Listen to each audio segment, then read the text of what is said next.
नमस्कार बच्चों, आज हम अध्ययन करेंगे शेरशाह सूरी का प्रशासन या शेरशाह सूरी की प्रशासनिक उपलब्धियां क्या क्या रही। तो शेरशाह सूरी के बारे में विस्तार से जानने से पूर्व हम ये जान लें कि इससे पूर्व दिल्ली का बादशाह कौन था।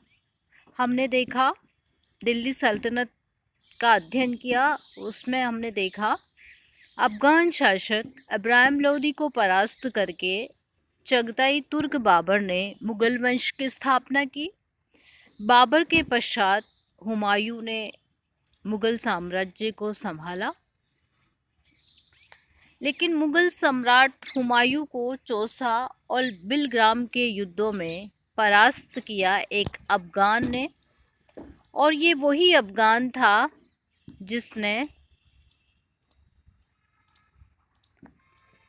बाबर के यहाँ एक सैनिक के रूप में नौकरी की थी और अपनी सैनिक दक्षता, योग्यता और दूरदर्शिता से बाबर को ये कहने के लिए बाध्य किया था कि ये अफगान एक दिन हिंदुस्तान पर राज्य करेगा। उसने अपने पुत्र हुमायूं को समझाया था इस अफगान सैनिक को बस में रखना, अन्यथा ये एक दिन तुम्हें देश छोड़ने के लिए बाध्य कर देगा। और उसकी भविष्यवाणी 100% सत्य निकली। ये वही शेरशाह सूरी था जिसने बाबर की सेना में एक सैनिक के रूप में अपनी सेवाएं दी थी।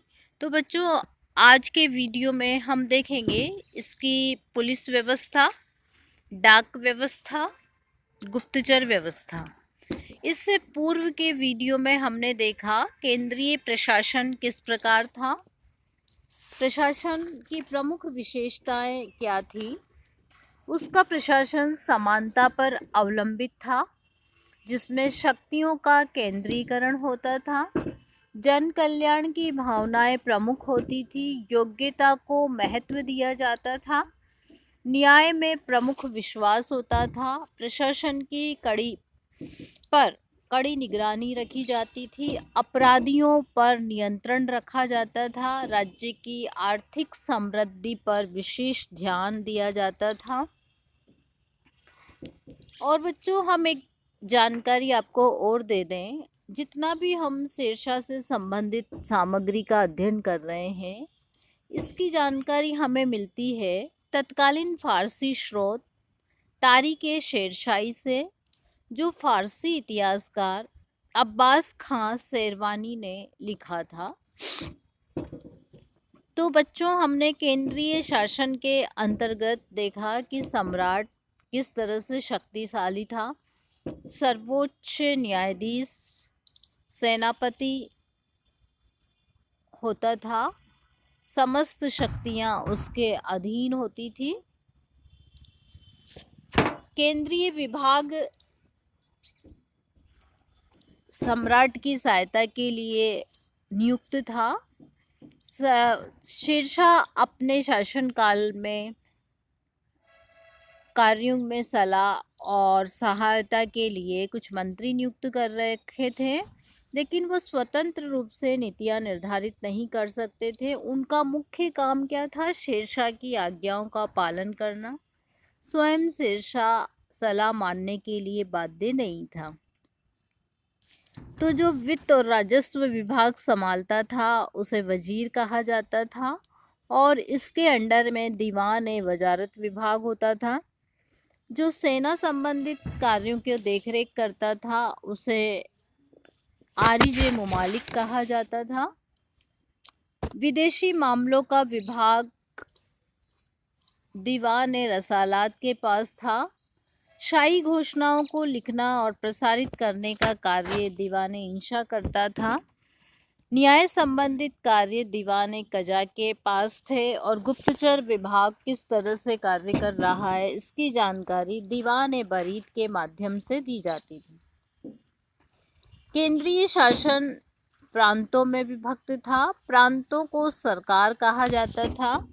सरकार का शासन प्रबंध मुख्य शिकदार, मुख्य मुंसिफ संभालते थे। मुख्य शिकदार एक सैनिक अधिकारी होता था जिसका दायित्व होता था सरकार में शांति स्थापित करना और फौजदारी मुकदमों का निर्णय करना। मुख्य मुंसिफ जो असैनिक अधिकारी होता था। परगनों का शासन प्रबंध, सरकार परगनों में विभक्त होती थी। शिकदार, मुंसिफ, खजांची, कारकुन यानी कि 2 लिपिक होते थे। एक हिंदी में काम करता था और एक फारसी भाषा में कार्य करता था। परगने के पश्चात जो सबसे छोटी इकाई थी वो गांव होती थी, ग्राम। गांव में मुकदम, चौधरी, पटवारी, चौकीदार होते थे। मुकदम जो होता था वो गांव का मुखिया कहलाता था। मुकदम और पटवारी लगान वसूल करते थे। चौकीदार गांव की देखरेख करता था। इस प्रकार से उसका जो है केंद्रीय, प्रांतीय और परगना शासन और गांव शासन सुव्यवस्थित था। सैनिक व्यवस्था का बच्चों हमने अध्ययन किया। सेना की भर्ती किस तरह से की जाती थी, उन्हें क्या वेतन दिया जाता था। उसके शासनकाल में सैनिक व्यवस्था की प्रमुख विशेषता होती थी दाग और हुलिया। कठोर अनुशासन कायम था। आर्थिक समृद्धि को प्राप्त करने के लिए भू राजस्व व्यवस्था बनाई गई थी। भूमि को नाप लिया जाता था, उसका वर्गीकरण कर दिया जाता था। किसानों की सहायता के लिए उन्हें तकाबी ऋण भी दिया जाता था। तो बच्चों आज के वीडियो में हम देखेंगे पुलिस प्रबंध किस तरह का था।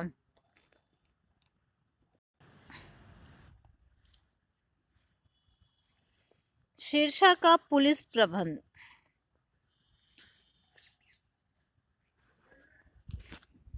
शेरशाह की पुलिस विभाग संबंधी व्यवस्था उच्च कोटि की थी। ये कोई अलग से विभाग नहीं था। सैनिक अधिकारी ही पुलिस प्रबंध का भार करते थे। गांव में ये कार्य मुकदम करता था।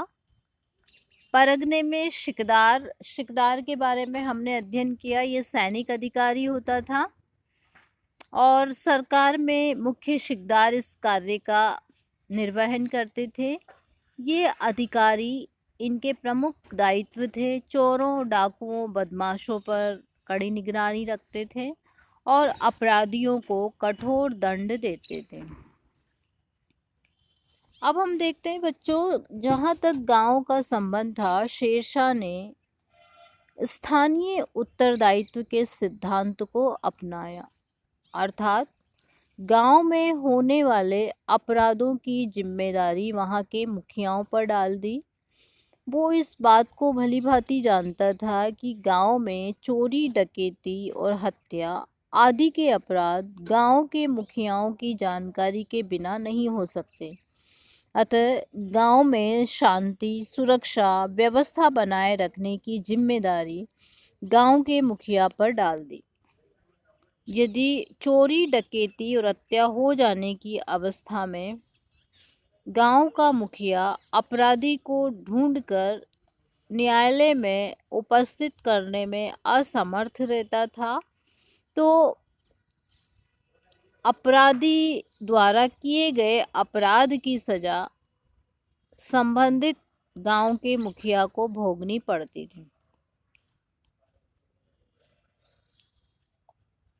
और यदि वो हत्यारे को बंदी बनाने में असफल रहता था तो उसे मृत्यु दंड भी दिया जाता था। इसका परिणाम ये हुआ कि सभी गांवों के मुखिया अपने अपने गांवों में बदमाशों और अपराधियों पर कड़ी निगरानी रखते थे और संपूर्ण साम्राज्य में इस कारण से शांति और व्यवस्था थी। लोगों का धन और जीवन सुरक्षित होता था।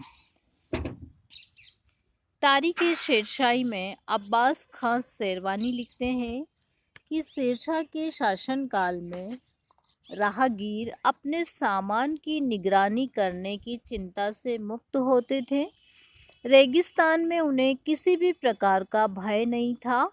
जमींदार लोग उनके माल की चौकसी करते थे क्योंकि उन्हें डर रहता था कि कहीं कोई दुर्घटना हो गई तो गिरफ्तारी का दंड उन्हें ही भोगना पड़ेगा। यहाँ तक कि शेरशाह के राज्य में एक दुर्बल और वृद्ध स्त्री भी अपने सिर पर स्वर्ण आभूषण की पोटली रखकर बिना किसी भय के यात्रा कर सकती थी। चोर और लुटेरे उसके पास नहीं फटक सकते थे, क्योंकि शेरशाह के दंड का आतंक उन पर सवार था।